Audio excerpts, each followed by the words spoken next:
my name is Carrie Stevens, and I'm joined today by my co host, Allison Warner. We are the co chief editors of Plastic Surgery Practice. Thank you for joining us for today's podcast. Today, we are joined by Dr. Alex Zerarian to discuss the ethics of plastic surgery. It's a topic he recently covered in an article for PSP. Dr. Zerarian is the founder of Zuri Plastic Surgery in Miami, where he specializes in aesthetic procedures of the face and body, including the facelift, eyelid surgery, rhinoplasty, breast augmentation, breast reduction, abdominoplasty, liposuction, and the Brazilian butt lift. Dr. Zerarian, thank you for joining us today. Thank you. Thank you for always having me on. It's always a pleasure. We love to have you on. So, let's be honest. There's a lot of media coverage these days about trends and procedures that raise some ethical questions within the plastic surgery field. What's your take on where we are? Yeah, I think it's quite disturbing where we are nowadays with the with plastic surgery and with what's happened on social media. I particularly have seen some very disturbing images that have come across my feed on whatever platform you want to name. Not to single out a particular platform, but the Instagrams and the TikToks are probably highest on the list that most people are viewing nowadays, especially the younger generations that are really heavily on TikTok more than anything else. So yeah, they're getting a lot of images that are altered. They're getting images that are airbrushed. They're getting images that that are supposed celebrity results, but they've been changed or modified on social media. So it is very scary. It's very alarming. It's very concerning. What's happening in that realm. Do you think that there are specific procedures that kind of raise some ethical questions? And maybe that ties into that social media question, patients coming to you seeing, these possibly fabricated results or hitting on some trend that they, get captivated by on Instagram, TikTok, etc. Do you think that's at play here too, certain procedures?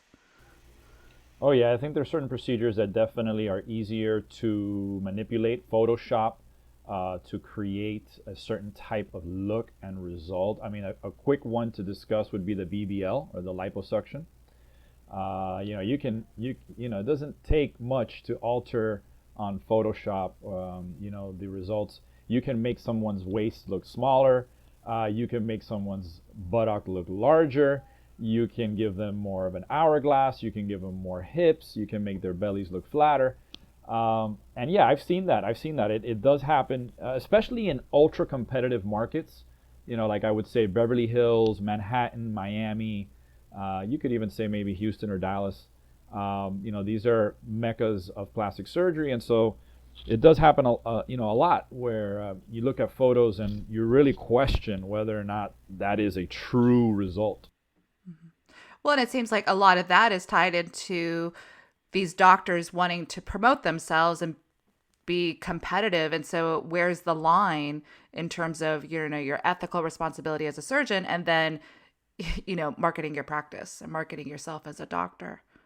Yeah, and part of that really comes down to, when you go and visit a board certified plastic surgeon by the American Board of Plastic Surgery, you are seeing a surgeon who's gone through all of the rigorous training that is required nationally to become a board certified plastic surgeon. But it's not about his or her technique or how brilliant they are, with the science of plastic surgery or of medicine, or how artistic they are with their surgical designs, but also what type of ethical behavior do they embody.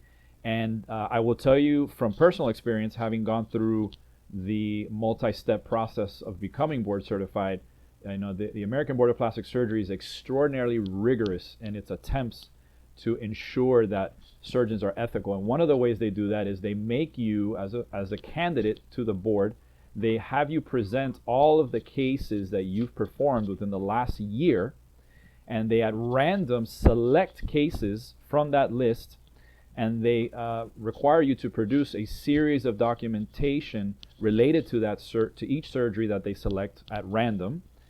And then they test you orally on each one of those cases, and they review all of your documentation for ethical documentation, ethical billing. How did you deal with certain types of complications? Did you overcharge patients? Did you say you did things that you really didn't do? So it really comes down. A lot of times, candidates don't pass, not because of not because of their scientific background of how brilliant they are. It's just because they are involved in a lot of unethical behavior. When you're a board certified plastic surgeon, you go through, they review your cases for ethics, so ethics is this broader issue of how patients are being billed, the care provided, and now we're getting to social media. Where do you think there needs to be a conversation within the profession, whether it be the board or at the, when you're doing residencies or in medical school, about where ethics lay today with everything that's going on? Do you think there needs to be a new conversation, or is there one? Yeah, I think the board is very much interested, and and I don't speak on behalf of the board. I don't represent the board, but as a member and as a board certified surgeon, I know that there is a strong push to work on rules and regulations for social media. I think we've done a really good job in the last probably 15 to 20 years on what is the websites. So having very specific content on your website that has to be approved by the board. You cannot use certain images without saying that they aren't models, for example. You have to be very careful the content that you put forth on your website as being truthful, et cetera, et cetera. But the social media world is a whole other frontier, and the board, I know, is going through a lot of growing pains with how to regulate board certified plastic surgeons or board eligible plastic surgeons on how to somehow create ethical guidelines and how to determine what is appropriate, what's not appropriate to put on social media. Your article also mentions the 4 guiding principles of ethics. Can you please list them and explain why plastic surgery should follow them? Yeah, so the 4 guiding principles, they're really, they come out of just medical ethics in general. It's not something that is particular to plastic surgery. And everybody who's listening, I know a lot of physicians, a lot of colleagues of mine listen to the podcast. And, autonomy is the first one. And it's really being transparent. It's being a surgeon who provides information that's accurate, that's truthful to their patients, so that their patients can make an autonomous decision on whether or not they want to proceed with a particular type of intervention. The second one is beneficence. It's basically providing benefit to the patient by considering the most appropriate treatment options. So you want to provide a benefit to the surgeries that you perform for the patient. That's the goal. You want to get them to look better or feel better, and that's critically important. The third one would be non-maleficence. Non-maleficence is basically trying to avoid risks and complications and trying to help the patient go through a successful surgery and employing techniques that are going to help reduce any type of complication post-surgery. That's basically the Hippocratic Oath, to do no harm, essentially. And then the fourth one is justice, which is basically, you want to give the patient, high quality services and resources available to them, that is fair. You don't want to overprice your surgeries. You don't want to, only reserve plastic surgery or treatments related to plastic surgery just to the wealthy or the elite, right? It should be available to the vast majority of patients. And, those are the 4 guiding principles, and that should help, surgeons figure out how to act in certain situations. Also seems like, patient education or public education around, looking for understanding the ethical requirements of a board certified, or what a board certified plastic surgeon brings to the table in terms of those ethical issues, versus someone who's not board certified, who is potentially doctoring photos and presenting you with an outcome that might not be realistic or feasible. So it's almost like there should be public education around what what the ethical responsibilities for a plastic surgeon is, and board certified versus non-board certified, because social media has taken Yes. it a whole different direction. Yes, it has. Yes, it has. And it's almost like that fake news concept, whether you want to believe in that being real or not. But it's almost, people are not stopping to look at the source of what they're actually viewing on their phones. They're just seeing before and after images coming at them, at rapid pace, but they're not stopping to think, where is this coming from? Is this an actual board certified plastic surgeon? Are there any ethical is there any ethical backing on what I'm looking at, or am I just looking at random pictures that people are posting? And in Florida, interestingly enough, to be the owner of a plastic surgery practice, you do not have to be a physician. Really? And Right. and yes, whereas in Georgia, for example, in Georgia you have to have majority ownership, has to be by an actual physician.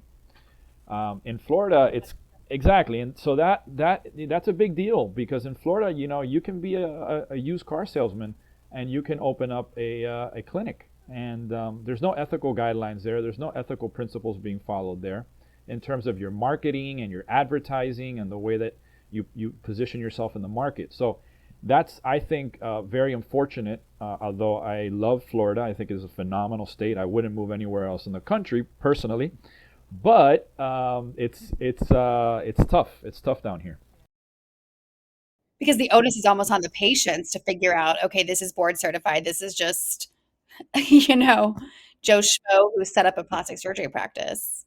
So, in your article, you wrote that plastic surgeons must be mothers at conscience. What exactly does that mean? I thought it was a really cool term, but Yeah, so that comes from a neuroscientist, Dr. Naskar, and he basically said a doctor must be a clown at heart, a scientist at brain, and a mother at conscience. So I think that when you talk about mothers having a certain type of conscience, I'm not saying that fathers don't because I'm a father myself, but I will say that a mother does have a different angle or a different view, when it comes to, their conscientiousness regarding, their children and their family, et cetera, et cetera. And I think as a surgeon, you really have to have a well-developed part of your brain that focuses on, on being motherly or having those types of qualities to you because, it's important. It's important for the welfare of your patients. It's important for the success of your surgeries, for your referrals that you get from other colleagues, and the way that patients feel about the experience that they're having with you. And so it's not just about being brilliant and scientifically, knowing all of the literature and all of the science, but you have to have a soft heart. You have to have a sense of humor.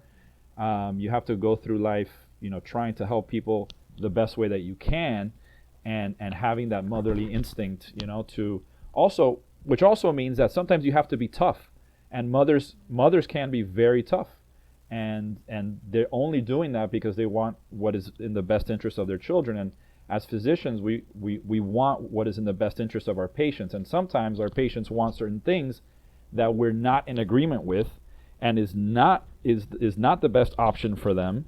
And so you have to be able to have an honest conversation with your patients and let them know that that's not a good idea. absolutely. Well, thank you so much, Dr. Zurarian. This was very informative as always. And to our listeners, be sure to check back on the MedCore Podcast Network for the next episode of the Plastic Surgery Practice Podcast. And in the meantime, to catch up on the latest industry news, please check out plasticsurgerypractice.com. Until next time, take care. Thank you.